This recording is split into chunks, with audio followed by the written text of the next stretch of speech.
দক্ষিণ চীন সাগর থেকে হলুদ সাগর পর্যন্ত কয়েক শত কিলোমিটার জুড়ে চীন সামরিক অভিযান পরিচালনার জন্য জাহাজ মোতায়েন করেছে চীন, যা আঞ্চলিক নিরাপত্তার জন্য হুমকি বলে দাবি করছে তাইওয়ান।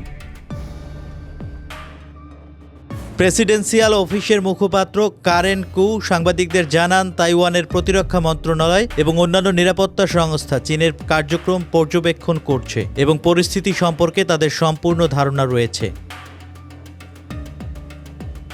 তাইওয়ানের দেওয়া তথ্য মতে এই মহড়া শুধু তাইওয়ান প্রণালীতেই সীমাবদ্ধ ছিল না, এটি দক্ষিণ হলুদ সাগর থেকে বিতর্কিত দিয়াও ইউ দ্বীপপুঞ্জের কাছে পূর্ব চীন সাগর হয়ে দক্ষিণ চীন সাগর এমনকি পশ্চিম প্রশান্ত মহাসাগর পর্যন্ত বিস্তৃত ছিল। এটি সত্যি ইন্দো প্যাসিফিক এবং পুরো অঞ্চলের জন্য হুমকি তৈরি করছে। তাইওয়ানের দাবির বিপক্ষে চীনের প্রতিরক্ষা মন্ত্রণালয় জানিয়েছে, নৌবাহিনীর প্রশিক্ষণ আন্তর্জাতিক আইনের সঙ্গে সামঞ্জস্যপূর্ণ এবং এটি কোনো নির্দিষ্ট দেশ বা লক্ষ্যকে উদ্দেশ্য করে নয়।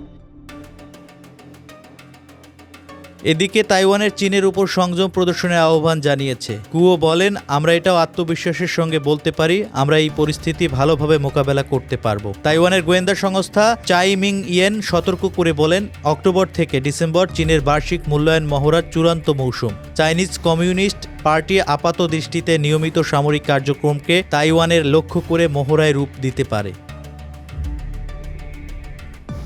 অন্যদিকে তাইওয়ানের প্রতিরক্ষা মন্ত্রণালয় জানায়, দুপুর 2:22 থেকে সন্ধ্যা 7টা পর্যন্ত আশেপাশে 24টি চীনা সামরিক বিমান শনাক্ত হয়েছে, যার মধ্যে 19টি তাইওয়ানের প্রণালীর মধ্যরেখা অতিক্রম করে নৌজাহাজের সঙ্গে যৌথ টহলে অংশ নেয়।